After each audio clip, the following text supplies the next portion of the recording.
bata? Magandang araw, Teacher Maylene! O, bago tayo magsimula, inanyahan ko si Desiree na pumunta sa harapan at pamunuan ang ating panalangin. Sa ngalan ng Ama, ng Anak, ng Espiritu Santo. Amen. Amen. Sa ngalan ng Ama, ng Anak, ng Espiritu Santo. Ngayon, meron ako ang alitutunin sa silid-aralan. Makinig kayo mga bata. Ang unang alitutunin ay makinig. Ay, tama. Makinig. Makinig sa nagsasalita dito sa harapan. Pangalawa, Respeto. respeto. Respetuhin ang guro at ang iyong mga kaklase. Pangatlo naman ay Makilaho. tama. Makilaho. Kung gusto niyo makilaho, ay itaas ang iyong kanang kamay kung gusto niyong sumagot. Ngayon, bago tayo magsimula, ay ihanay niyo muna ang iyong mga upuan at pulutin ang mga basura sa ilalim nito. Tapos na ba mga bata? Tapos na po, Teacher. Maayos. Matayos. Meron ba lumiban sa ating klase? Dahil wala, bigyan ng tatlong palakpak ang iyong mga sarili. 1, 2, 3. Mga bata, may inihanda akong aktibidad para sa inyo. Ang una niyong gagawin ay tingnan ang larawan at ibahagi dito sa harapan kung ano ang nakikita niyo na ginagawa ng mga bata sa larawan. Naintindihan niyo ba mga bata? Opo, Teacher. Okay, sino ang gustong sumagot sa unang larawan? Okay, Desiree, pumunta dito sa harapan. Ano ang nakikita mo sa larawan sa unang larawan? Ang bata ay nagsasayang ng papel.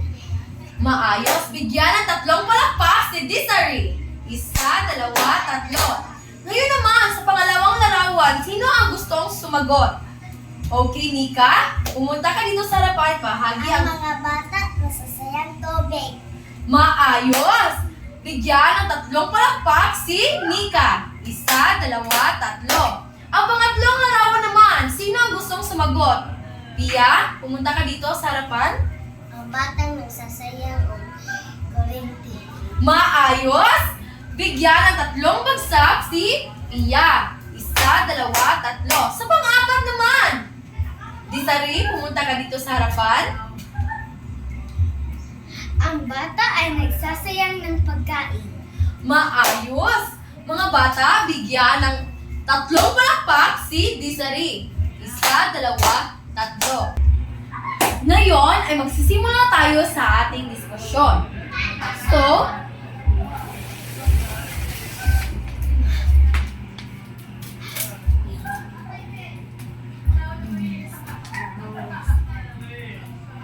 mga bata, ang pagtitipid ay ang matalinong paggamit ng mga pinagkukunang yaman upang maiwasan ang pag-aaksaya. Ngayon, mga bata, naintindihan niyo ba ang pagtitipid? Opo, Teacher. Ito ay ang matalinong paggamit ng pinagkukunang yaman upang maiwasan ang pag-aaksaya. Ngayon, dumako naman tayo sa kahalagahan ng pagtitipid sa kapaligiran. Ang unang kahalagahan ay pagbabawas ng polusyon. Gamit ang pagtitipid, nababawasan ang polusyon ng ating bansa. Pangalawa naman, ang pag-iingat ng likas na yaman. Sa pagtitipid, sa paggamit ng pagtitipid, nakakaingat tayo ng ating likas na yaman kagaya ng dagat, mga yamang mineral at ang yamang lupa. Ang pangatlo naman ay pagbawas sa basura. Sa pagtitipid, ito ay nakatutulong sa pagbawas ng ating mga basura gaya ng schedule natin from Wednesday to Saturday na we have meron tayong no plastic day. Ngayon, dumako naman tayo sa mga paraan ng pagtitipid. Ngayon ay dumako naman tayo sa mga paraan ng pagtitipid. Ang unang paraan ay pagtitipid ng kuryente. Kagaya ng larawan dito, ang larawan na ito ay ang bata ay nag-aaksaya ng kuryente. So, ang paraan ito ay ang pagtitipid ng kuryente. Tama ba? Opo, Teacher. So, ano ang paraan ng pagtitipid ng kuryente? Okay, Desiree?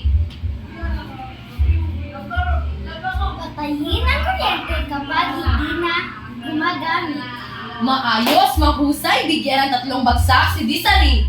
1, 2, 3. Ngayon, sa pangalawang paraan naman ay ang pagtitipid ng tubig. So sa nakikita niyo sa larawan na ito, ang mga bata ay nag-aaksaya ng tubig o ang bata ay nagsasayang ng tubig. So ano kaya ang paraan na pagtitipid ng tubig? Sino ang gustong sumagot? Okay, Pia?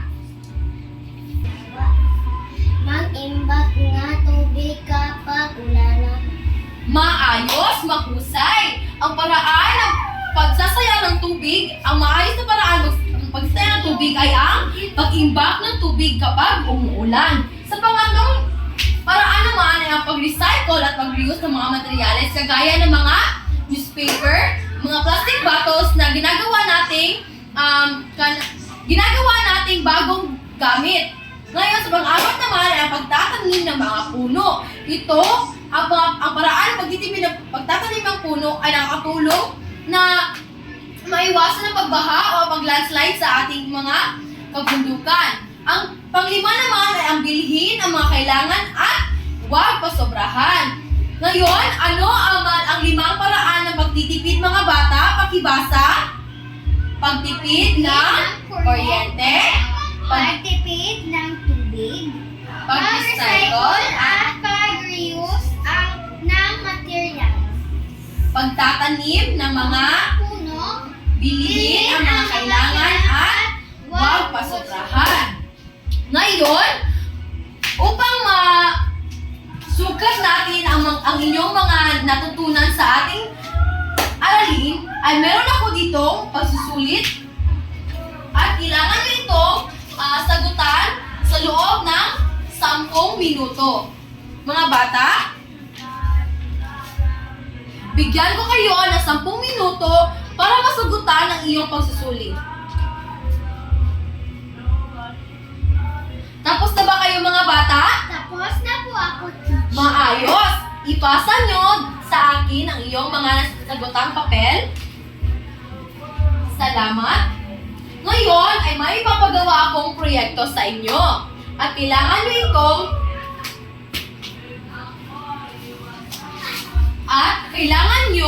gumawa ng isang slogan o poster na ukol sa pagtitipid. At ang rubrics ng ating proyekto ngayon ay ang pagnayan sa paksa ay 20%, kalinisan 5%, organisasyon 10%, at ang kabuuan nito ay 50%. Ngayon, bibigyan ko kayo ng papel para simulan nyo na ang inyong mga proyekto.